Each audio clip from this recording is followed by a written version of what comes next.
Hi అందరికీ. మరి రొయ్యలు, ఎగ్ 2 కలిపి బిర్యానీ చేస్తే చాలా బాగుంటుంది కదా! మరి ముందుగా అయితే ఇలా ట్రై చేయండి, చాలా బాగుంటుంది.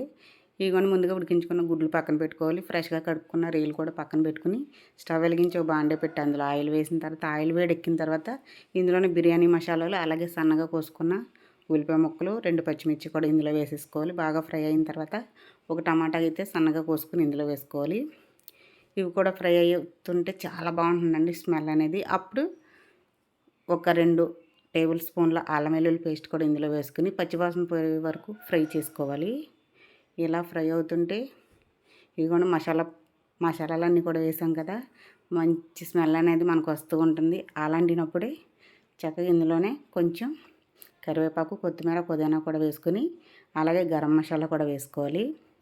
ఇలా గరం మసాలా వేసుకున్న తర్వాత కొంచెం కారం వేసుకుని, రుచికి సరిపడగా సాల్టు వేసుకున్న తర్వాత ఒక 5 నిమిషాలు ఇలా కలుపుకుంటే చక్కగా మంచి ఫ్లేవర్ అనేది మనకు వస్తూ ఉంటుంది. ఇలాంటినప్పుడే మనం కడిగి పక్కన పెట్టుకున్న బియ్యాన్ని కూడా ఇందులో అయితే వేసుకోవాలి. ఒక అరగంట ముందే కడిగేసి పక్కన పెట్టుకున్నాం కదా, ఇలా నానిన తర్వాత అయితే ఈ బియ్యాన్ని కూడా ఇందులో వేసేసుకుంటే బాస్మతి రైస్ అక్కర్లేదండి, మామూలుగా రైస్ తోటి కూడా బిర్యానీ చేసుకోవచ్చు, చాలా బాగుంటుంది.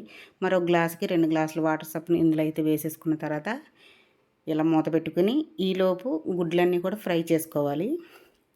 కోడిగుడ్లన్నీ కూడా ఎన్ని వేసుకుంటున్నామో అన్నీ కూడా ఫ్రై చేసుకోవాలి. ఇలా కొంచెం పసుపు వేసుకుని ఫ్రై చేసుకుంటే చూసారా, గుడ్లు అనేవి ఎక్కడ కొంచెం కూడా చెదరకుండా చక్కగా ఇలాగ ఫ్రై అవుతూ ఉంటాయి. ఇందులోనే కొంచెం కారం వేసుకుని ఫ్రై చేసుకుని తీసుకుని పక్కన పెట్టుకున్న తర్వాత మళ్ళీ ఇదే బాండీలో మనం కడిగి పెట్టుకున్న రొయ్యలు కూడా వేసుకుని ఫ్రై చేసుకోవాలి. మనం బిర్యానీలో సాల్ట్ వేసాం, అలాగే ఈ సాల్ట్ సరిపోతుంది కాబట్టి ఇందులో కొంచెం కారం వేసుకుని ఫ్రై చేసుకున్న తర్వాత ఇదిగోండి ఇలాగ బిర్యానీ ఉడుకుతున్న బిర్యానీలో అయితే ఈ ప్రాన్స్ వేసుకొని కొంచెం ఉడికించుకొని ఒక 5 నిమిషాలు మూత పెట్టుకోవాలి. 5 నిమిషాల తర్వాత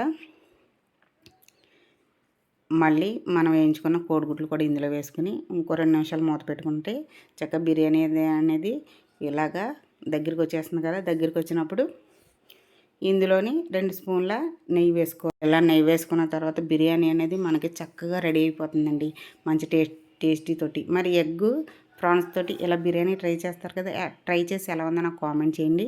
మనకైతే బిర్యానీ రెడీ అయిపోయింది. మరి వేడివేడిగా తింటుంటే చాలా బాగుంటుంది కదా. మరి వీడియో నచ్చితే లైక్ చేయండి, షేర్ చేయండి. మరిన్ని వీడియోల కోసం మా ఛానల్ని అయితే సబ్స్క్రైబ్ చేసుకోండి.